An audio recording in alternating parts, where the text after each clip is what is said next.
Ulam na niluluto ni nanay sa bukid. Hello mga ka-cheers! Kumusta na po kayo? Ang init pa rin dito sa Hong Kong. Tayo po ay magluluto ngayon ng ating food. At yan, parang nag-graving tayo ng yung niluluto namin sa probinsya noon. Yung laman ng gabi.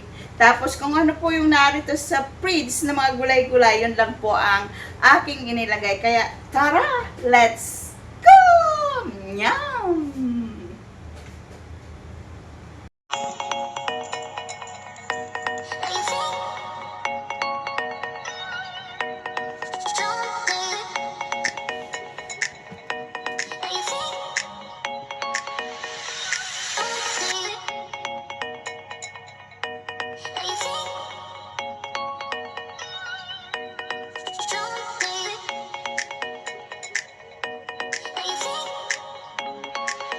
At umpisahan na po natin ang pagluluto. Meron po tayo na syempre yung laman ng gabi. Yan, atin na pong in-slice. At coconut, isang lata. Yan. And syempre asukal. At saka coconut oil, paminta, at saka asin. Tapos meron po tayo na onion leaves at saka po yung celery at saka kale ang ating gagamitin. Meron tayong bawang, sibuyas at saka dried fish na galing from the ocean. No, from the Philippines yan. At syempre isang kutsarang alamang.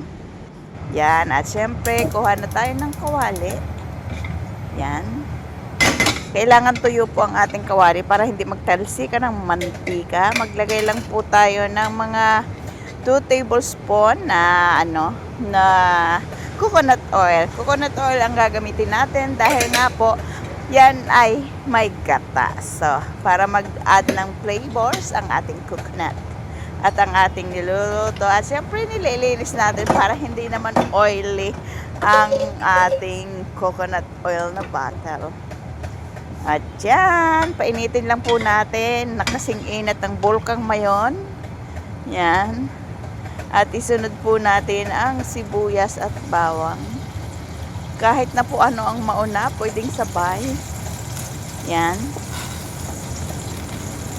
Basta po sila, huwag niyong paghihiwalayin at lagi po yung magkasama ang garlic and onion. So, stir fry lang po natin hanggang mag golden brown.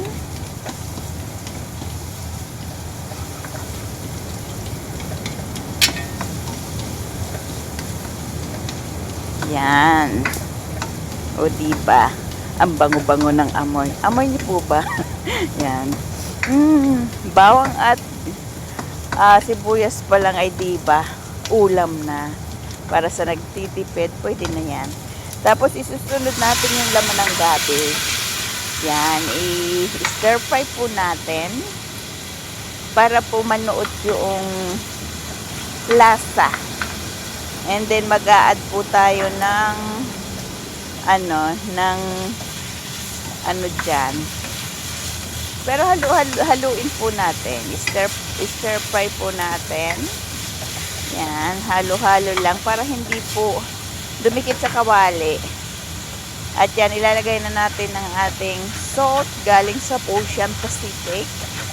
Yan.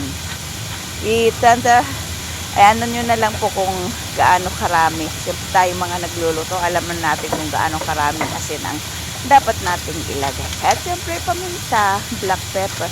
Dahil mahilig tayo sa paminta, kaya dinadamihan po natin. Actually, pagkain ko po yan kasi food allowance po ako. So, pag may time ako, at kung ano ang ingredients ko, yun po ang aking ginagawa kapag may time. So, yan. Nilagyan po natin ng asin na galing sa Mediterranean para po, pag kinagat natin yung taro, ay malinamnam kasi may lasa siya. Diba? Yan. Oh. Tapos, ilalagay na po natin yung isang kutsara na shrimp alamang galing po sa Atlantic Ocean. At konting water para po maluto ang ating gabi. Galing lang po yan sa Takore ang ating O yan, kung patuloy po kayong nanonood po ng ating video ngayon, paki-comment down below kung saan kayong panig ng mundo naroroon po. At syempre, mag-comment down below din po kung kayo ba'y kumakain ng katulad niyan na ating niluto na gabi. At kung kayo po ay nakakagawa ng menu na kung ano lang po ang nariyan sa inyong mga ref o fridge. Siyempre tayo bilang OFW, kailangan marunong tayong mag-imbento ng pagkain natin na hindi naman ganun kagastos. At siyempre pag OFW ka, tipid-tipid din. So siya, ituloy na natin ating pagluluto. At dahil tinakipan po natin para maluto talaga yung taro, ay buksan na po natin. At siyempre halo-halo na rin. Tapos atin pong biakin ng sandok yung taro kung malambot na. Siyempre kapag malambot na, lagay na natin ng konting sugar para po mag-balance po yung alat po ng ating niluluto. Hindi po tayo naglalagay ng anumang sangkap, kundi lang po, sugar, pang-balance po ng ating Tapos ilalagay na po natin yung gata ng niyog. Yan.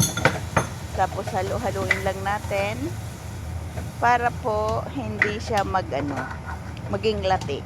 Yun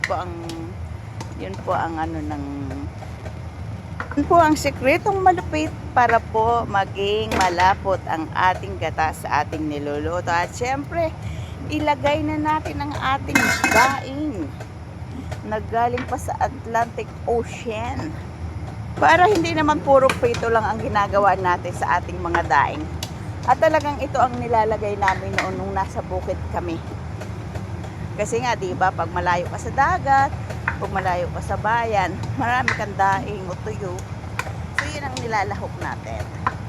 Kahit gaano po karami na tuyo ang ilagay nyo o daing, it's up to you po. So, inilagay na natin yan. At salamat nga pala sa nagbigay, si Madam Gemma Amalang. At siyempre kapag hinalo-halo na natin, takipan na po natin.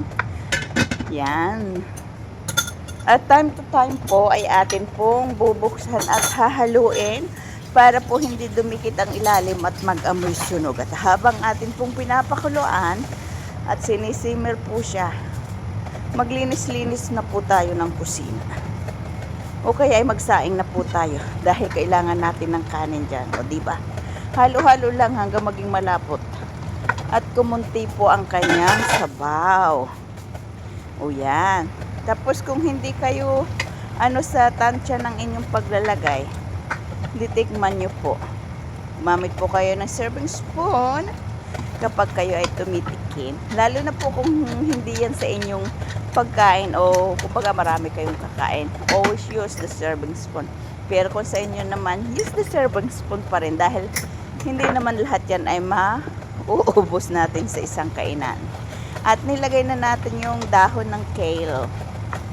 Yan ang ating pinakadahon dahil wala tayong mabili na sariwang dahon ng gabi at meron man ay very expensive, parang ginto ang presyo niya. Kaya tama na muna yan. Basta lang mag-green ang ating niluluto. Yan. At siyempre halu-haluin lang din natin at huwag nating pakatagalan dahil mas masarap ang gulay na maberde kapag medyo crunchy pa. So yan. At inilagay na rin po natin yung ating spring onion at saka yung kinchay. At yan na nga po, tapos na tayo. At lagay na natin sa mangkok para tayo ay makakain na. Eh baka naman ang ating kanin na hindi natin naluto, ay patay tayo dyan. So ayan na, ang ating ginataang laman ng gabi o ng taro. O diba, satisfying ang ating craving. Ganyan lang ang aming mga niluluto noon sa bukid, lalo na si Mother Dear.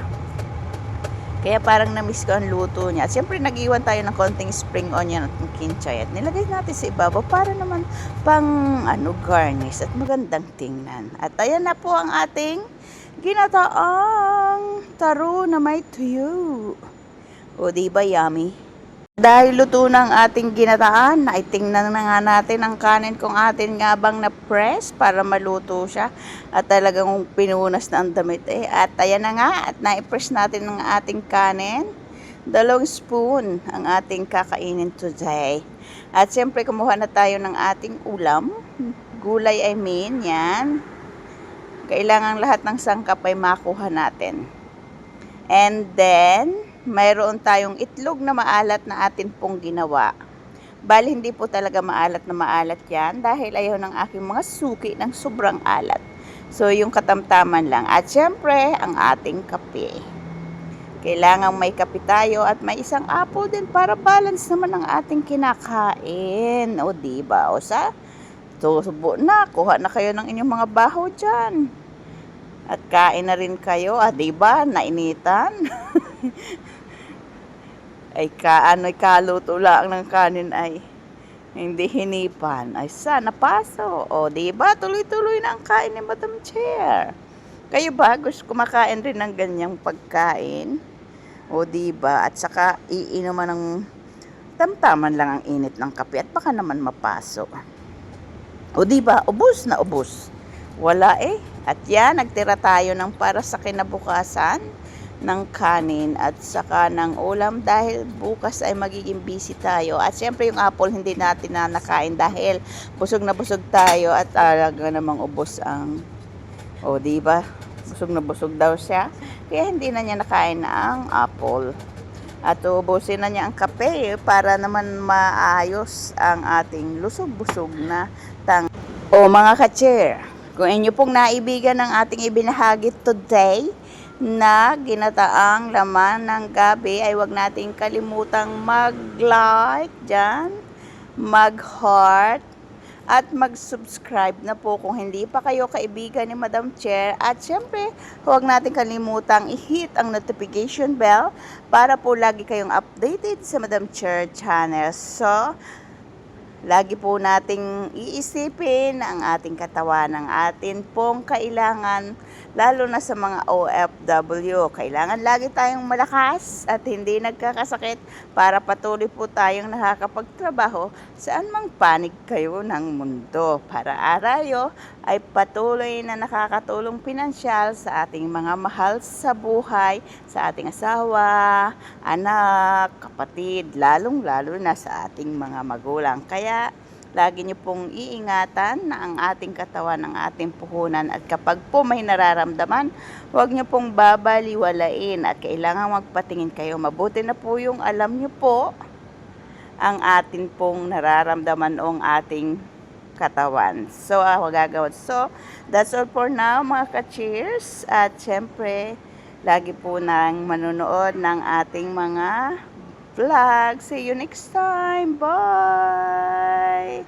Love you. God bless. Bye-bye for now.